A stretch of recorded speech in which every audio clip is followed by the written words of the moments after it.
Amen. Amen. Est-ce que Dieu est là? Amen. À travers les cantiques et les témoignages et la prière, je me sens bien. On se sent bien dans la maison de Dieu. Alléluia.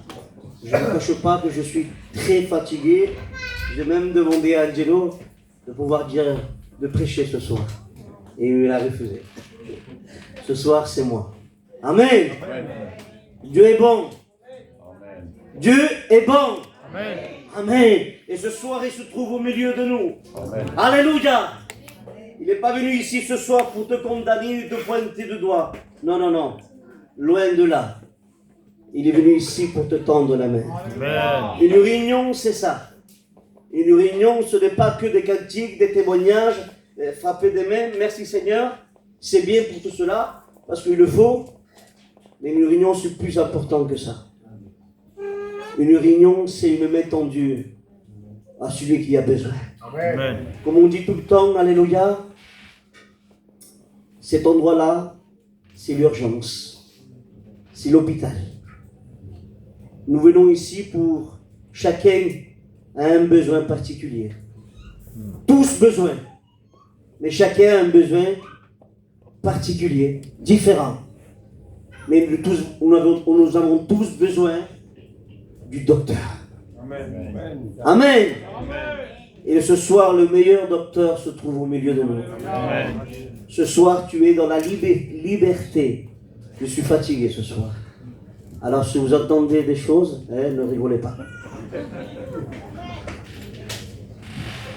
Tu peux crier à lui ce soir avec toute la confiance. Ce soir, ce que Dieu cherche, c'est un cœur vrai. Un cœur sincère. Merci Seigneur pour les chanteurs. Mais Dieu cherche des adorateurs. En esprit et en vérité. Alléluia. Alors moi je me sens bien.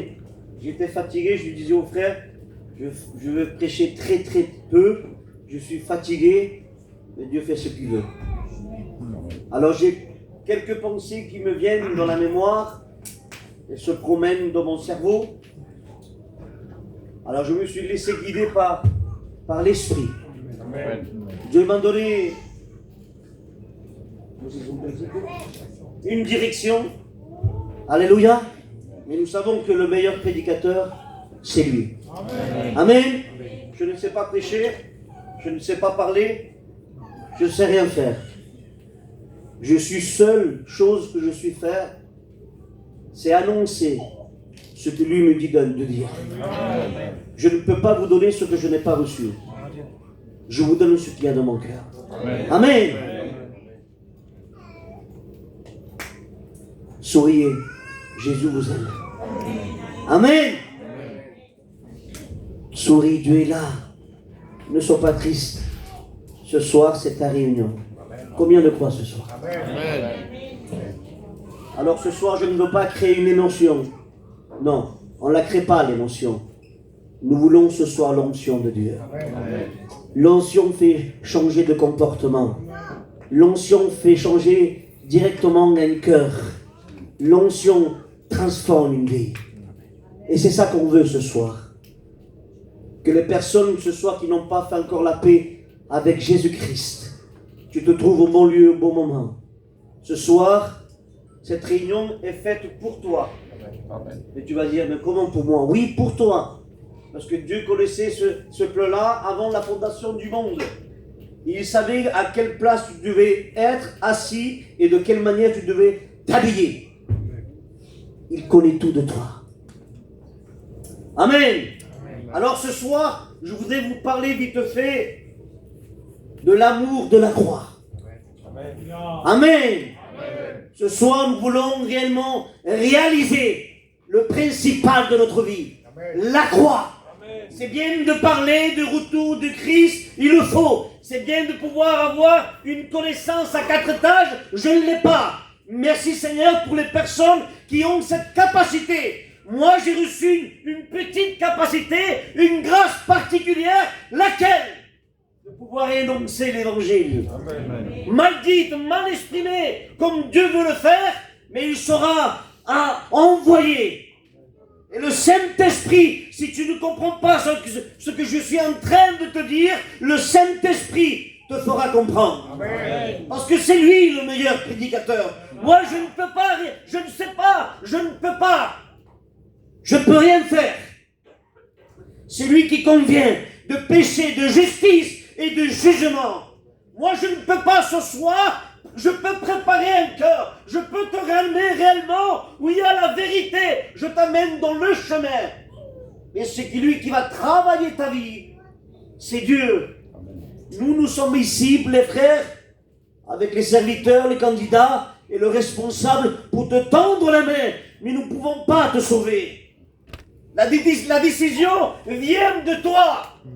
Je parlais avec un frère l'autre jour dans une maison, et on me parlait de la nouvelle naissance. Et c'est un thème très compliqué.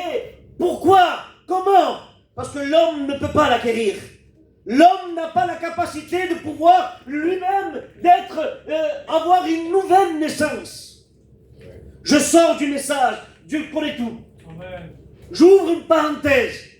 On parlait avec les frères et on disait, l'homme n'a pas la capacité de pouvoir être né de nouveau. Le docteur de loi, Nicodème, dans Jean 3, il prendra un grand risque de pouvoir voir Jésus-Christ la nuit. Et Jésus-Christ, comme il connaît les cœurs, lui, il ne tourne pas autour du plomb. Il va directement sur la cible. Ton cœur.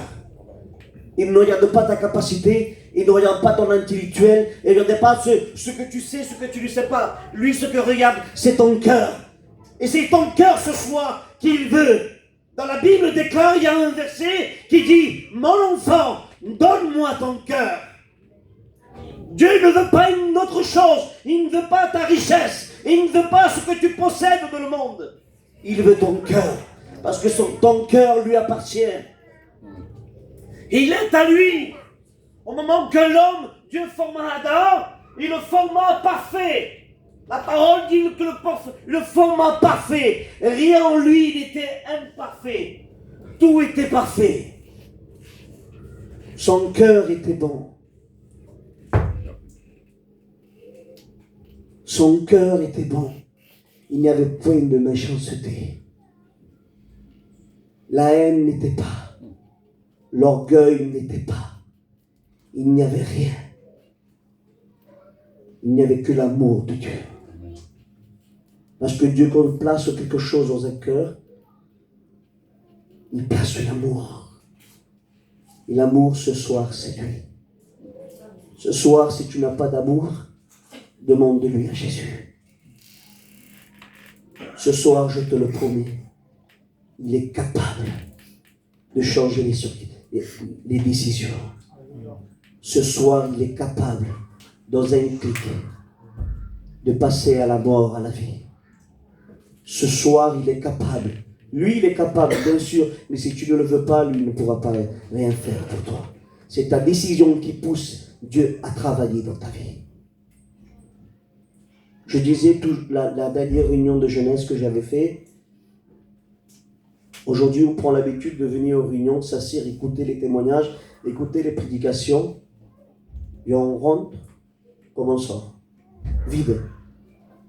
Pourquoi?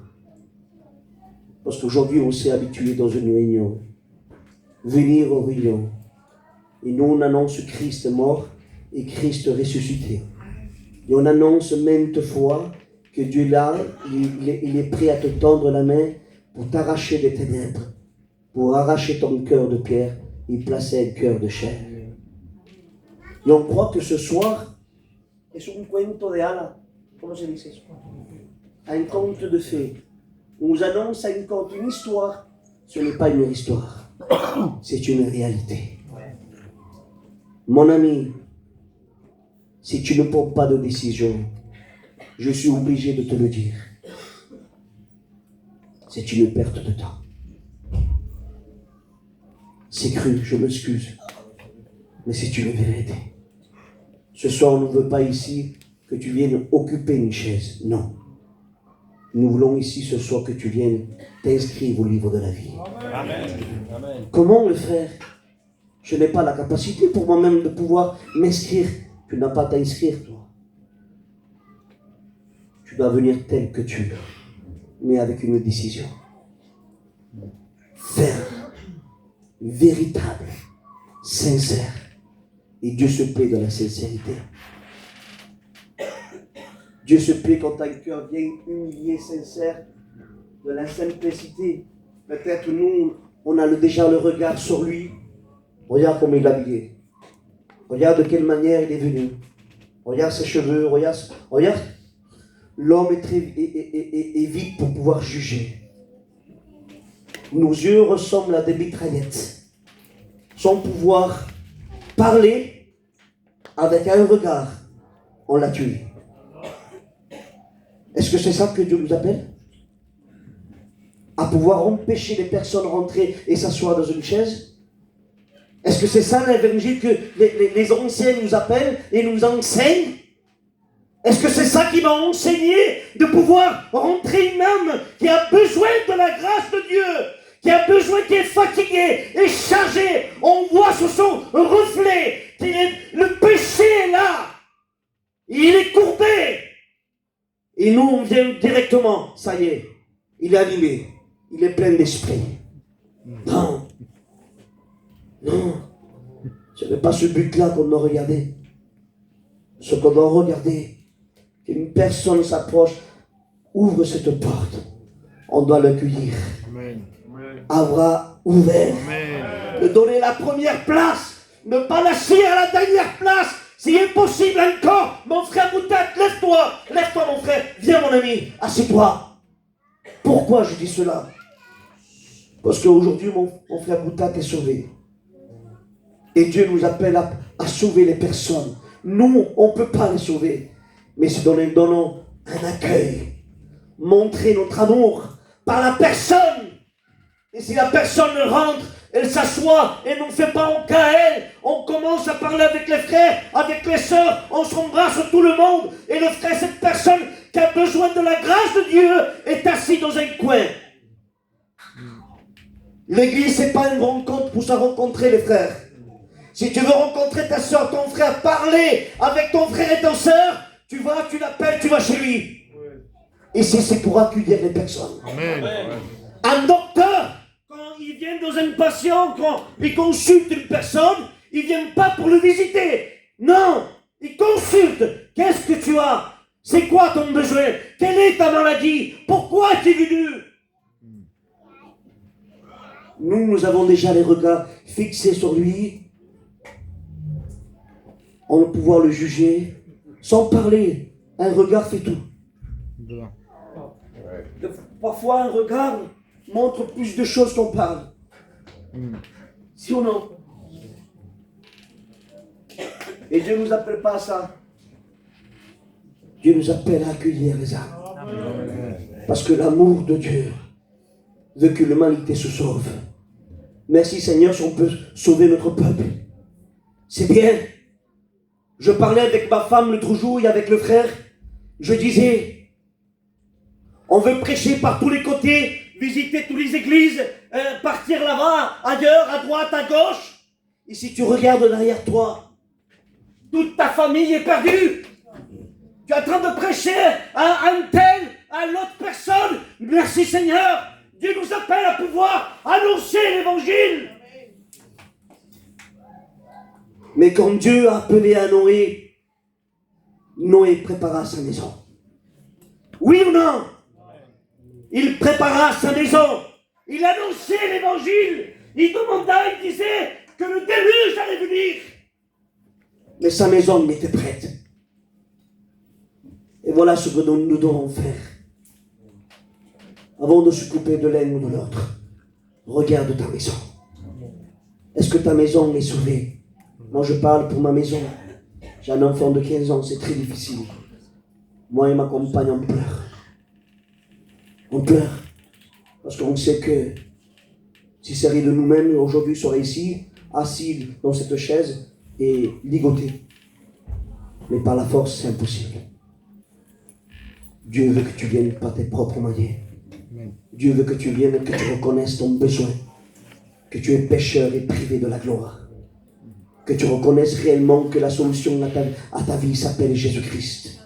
Ce n'est pas un docteur, ce n'est pas ton ami, ce n'est pas ta richesse, ce n'est pas ce que tu as. Derrière un beau sourire se cache de l'âme. Et nous, le peuple gitan, comme le voyageur, et je m'excuse s'il y a des sédentaires, on sait très bien le cacher. Ça va mon frère, impeccable. Je suis détruit. On sait bien mentir. On sait bien se camoufler. C'est ça? Mais ce soir, Dieu, ce qu'il veut, c'est que tu viennes tel que tu es. Amen. Souriez. Amen. C'est vrai, quand je parle un peu, je suis un peu en air, je suis énervé. Non, c'est ma manière de prêcher. Je suis triste. Non, pas triste, strict. C'est ma manière, c'est comme ça. Dieu ne m'a pas donné à pouvoir rigoler dans le pupitre. Parce que ce que je vous annonce, c'est une grande vérité, une grande importance. Si je vais vous dire de la manière, si je vous rigole, je dis au plaisir, venez, approchez-vous de Dieu, approchez-vous. Prévenez, je rigole avec vous. Il ne faut pas le prendre en rigolant. Avec Dieu, on ne rigole pas. Dieu n'est pas un amusement. Dieu n'est pas un torchon. Je m'excuse, papa. On se sert de lui quand on veut, quand on en a besoin. Dieu n'est pas un doliprane. Dieu est le remède pour ta vie spirituelle. Amen. Dieu est le remède et la solution à ta vie éternelle. Amen. Ce n'est pas un moment que Dieu te propose, c'est une vie éternelle. Amen. Alors nous allons rentrer dans le message. Et la parole dira que, je disais, l'amour de la croix. Oui, quand Jésus rentrait, il passait par les villes et les villages, tout le temps, il se passait quelque chose. Tout le temps, parce que son objectif de lui, son but à lui est de faire le bien. De transmettre son amour, de transmettre ce que Dieu l'avait ordonné de faire. Sauver le monde. Et non le condamner. L'amour de Christ, j'ai marqué, il te délivre de ta haine. Oui, il te guérit quand tu es malade. L'amour de Christ, il te réconcilie quand tu as de la haine. Elle te remplit quand tu es faible. Elle te relève quand tu es abattu. Et tout se trouve à la croix. Tu ne peux pas passer à autre côté qu'à la croix. Je te dirai chaque fois que je monte derrière un pupitre, je ne veux pas knocker la palme de la croix. Je veux demeurer à la croix. Mais c'est mon frère, tu l'as prêché je ne sais pas combien de fois. C'est le message qu'il faut. Mais tu peux changer de message, oui. La Bible ne manque pas de message. Il y a 66 livres. Tu peux en parler. Tu peux dire ce que tu veux. Mais si tu ne comprends pas la croix, tu ne peux pas comprendre un autre message. Si tu ne rentres pas directement, je viens ce soir vous dresser ici la croix. La croix est la porte du paradis, la porte du ciel. Dans Apocalypse 3:4, il dira, je me tiens à la porte. Jésus est la porte. Amen. Je suis le chemin, je suis la vérité. Amen. Et nul ne va au Père que par moi. Si tu ne passes pas par cette porte, tu resteras devant la porte. On disait avec le frère hier, efforcez-vous de rentrer par la porte étroite, car beaucoup chercheront à y rentrer et ne pourront pas. C'est-à-dire quoi? Ça veut dire quoi? Que le monde s'efforçait, ils étaient là, rentrés dans l'église. Peut-être ils n'ont même pas rentré dans l'église, ils ont resté à la porte. Ils connaissent les réunions, ils savent comment ça commence, ils savent comment ça termine. On pleure, on joie, ce que tu veux. Mais c'est pas pour autant qu'ils ont pris une décision. Et ce soir, toi, ne dis pas que c'est pas pour toi. Qu'est-ce que tu veux faire? Est-ce Est-ce que tu vas prendre une décision ce soir? Je suis jeune, j'ai que 14 ans. Oui, la mort aussi est jeune. Elle frappe. Elle ne te donne pas de carte d'invitation. Elle n'a pas de pitié. Elle frappe le jeune comme le moins jeune, le vieux.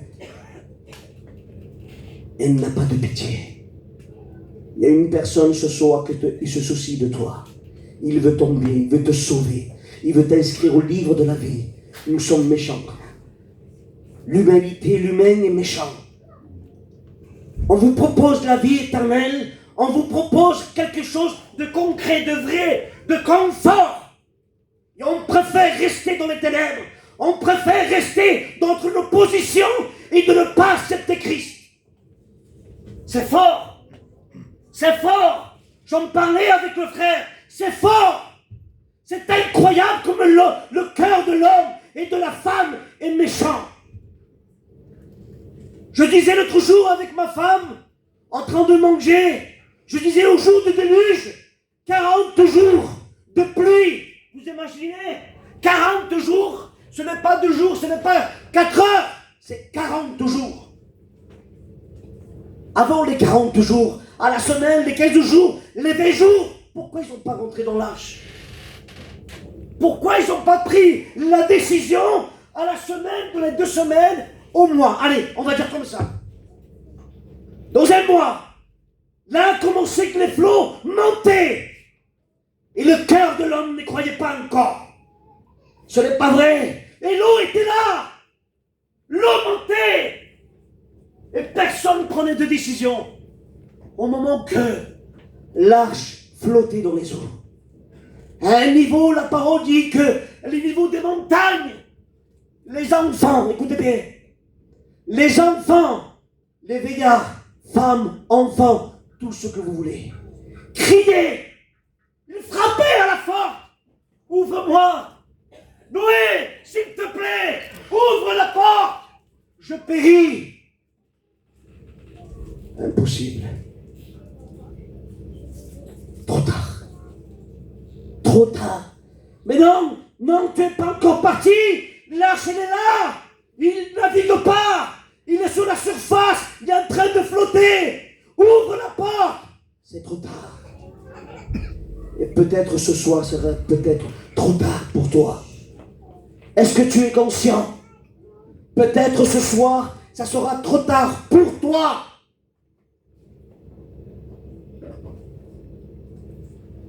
Qu'est-ce que tu vas faire? Je le répète parce que c'est très important. Qu'est-ce que tu vas faire? Si Jésus vient à l'instant même, maintenant, est-ce que tu pars avec lui? Est-ce que tu parles avec lui? Maintenant, je parle aux personnes qui s'approchent, à nos amis, mais toi, ma soeur, toi, mon frère, est-ce que tu pars avec lui? Est-ce que ta vie est en règle avec Dieu? Est-ce que tout est bien avec Dieu? Prêt à partir? Est-ce que tes valises spirituelles sont prêtes? Amos 4,12. Prépare-toi à la rencontre de ton Dieu. Il n'y a pas beaucoup d'amen là. Il n'y a pas beaucoup d'amen quand la vérité est annoncée. Elle pique, elle fait mal. Il n'y a pas beaucoup d'amen. On veut parler ce soir, vous caresser aux choses du poil. Comme vous allez bien. Ne force pas sur les paroles. Ne sois pas trop strict. Annonce que Jésus m'aime. Il veut me sauver. Arrête-toi là. Non, mon ami. Ce n'est pas l'évangile. Ce n'est pas la doctrine que nous m'ont appris les anciens. S'il n'y a pas de repentance, s'il n'y a pas de une nouvelle vie avec Dieu, s'il n'y a pas une nouvelle naissance, les cieux sont fermés. Amen. Il y en a marre ce soir. Il y en a marre de répéter toujours les mêmes paroles et que le peuple opposition reste dans sa position. Normalement, mon ami, si tu comprends le message, toi, mon frère, peut-être toi aussi, mon frère, c'est pas pour les amis ce soir, mais c'est pour si, oh, toi pour si. Paradis amen. Si ta vie n'est pas convenable avec la Bible, n'est pas convenable avec Dieu. Si la Bible ne te reprend pas, que les serviteurs te parlent, il n'y a pas cet impact dans ta vie, dans ton cœur, qui te dit, c'est fort ce qu'il a dit le frère, Et si la parole ne te met pas en question, mets-toi en question. Mets-toi en question. Parce que ce n'est pas des paroles en l'air. La parole dira, elle ne revient pas à lui tant qu'elle n'a pas fait son effet. La parole court avec précision. La parole est directe. La parole est un marteau qui brise le roc. La parole est un épée à double tranchant. Et ce soir, il veut te donner la victoire. Amen. Il veut te donner la victoire. Amen. Ne sois pas triste. Souris. Il veut te donner la victoire. Amen. Est-ce que tu la veux ce soir?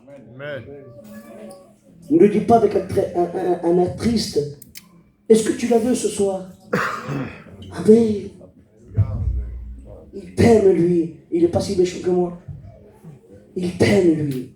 L'amour de Dieu ne périt jamais. 1 Corinthiens 13, au verset 4. L'amour ne périt jamais. Même qu'elle a été crucifiée sur la croix, elle t'aimait. Son regard t'aimait. Il était abattu. Il ne pouvait pas peut-être respirer. Ses mains étaient clouées. Son dos était labouré. Il n'avait pas de force.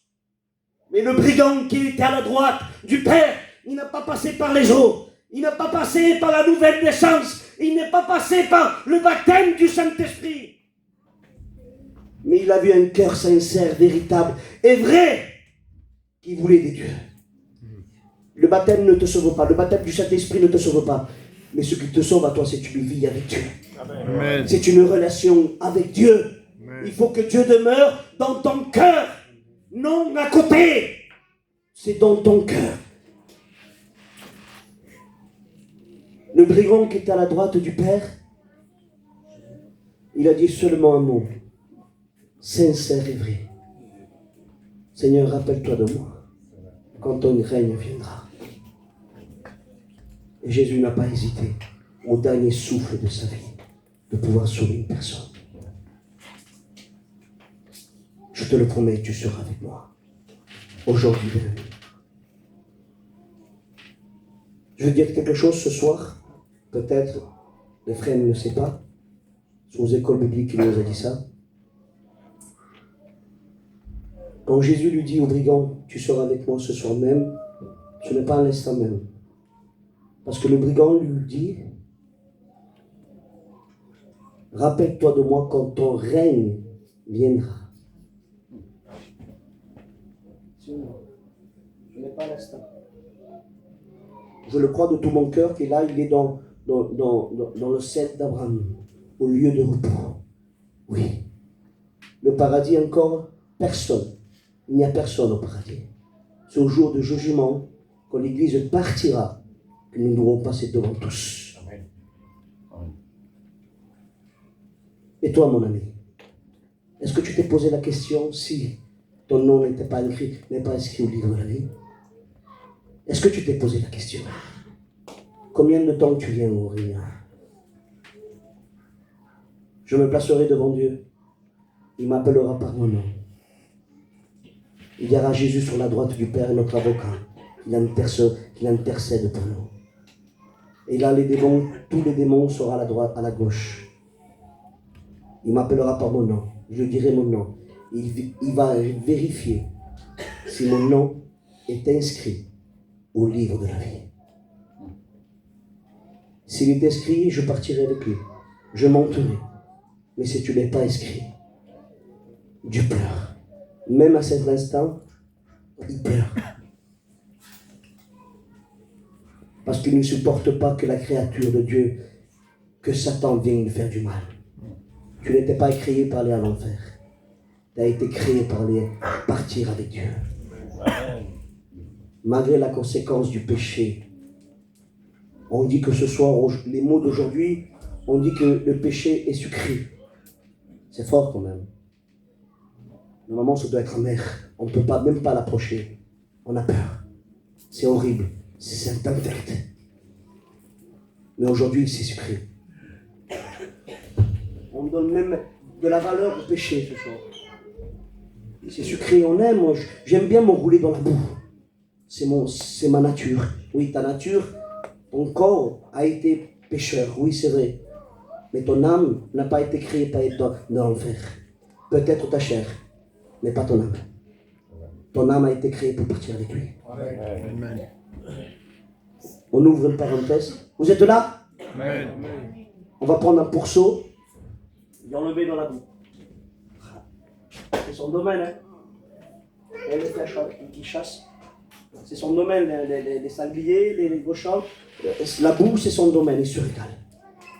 Maintenant, tu prends une brebis, tu la places dans la boue, elle saute, elle fuit. Pourquoi? Parce qu'elle n'est pas créée pour être dans la boue. Ce qu'elle aime, c'est l'herbe fraîche. Rester dans la propreté. Et quand elle est sale, elle ne supporte pas. Elle ne supporte pas être sale. Et ce soir, toi qui tu t'appelles chrétien, chrétien veut dire petit Christ. Est-ce que tu imagines, toi que tu t'appelles petit Christ, tu t'enroules de la boue? Oui, mais il n'y a pas Christ. Non. Tu t'appelles petit Christ, tu t'appelles chrétien. Un chrétien, c'est un grand mot. Ce n'est pas n'importe quoi. Ou sinon, on a rappelé, toi qui t'approches de Dieu. Il n'y a pas de sens. Alors ce soir, vous avez compris le message. Je ne veux pas être long. J'avais dit que j'étais fatigué, là je suis reboosté.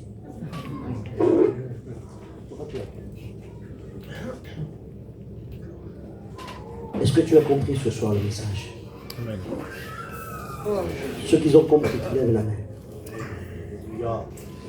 Levez la main s'il vous plaît, n'ayez pas honte. Amen. Alors, maintenant je voudrais que ceux qui n'appartiennent pas encore à Dieu, ceux qui n'ont pas fait la paix avec Dieu, levez leurs mains. Il y a 2 personnes, 3 personnes, 4 personnes. C'est tout. C'est tout. Moi j'en vois encore plus. N'aie pas honte. Ta honte, c'est de rester dans ta position. L'ennemi veut te dire, tout le monde te regarde. Je m'en fous. C'est pas mon voisin qui va me sauver. C'est pas ma soeur, c'est pas ma mère. Moi qui suis prédicateur, je ne peux pas sauver mon enfant. Il a 15 ans. J'en ai un de 15 ans, un de 12 ans, un de 5 ans, un de 4 ans. Les autres, oui, parce qu'ils sont enfants. Mais celui qui a 12 ans, l'autre qui a 15 ans, je ne peux rien faire avec eux. Mais qu'est-ce que tu dis? Je ne peux rien faire. Ça appartient à Dieu. Mais tu es serviteur, je ne peux rien faire. Alors toi, mon ami, il n'a pas fait la paix avec Dieu. On baisse les têtes, allez. Il n'y a rien à voir ce soir, mais tout à recevoir.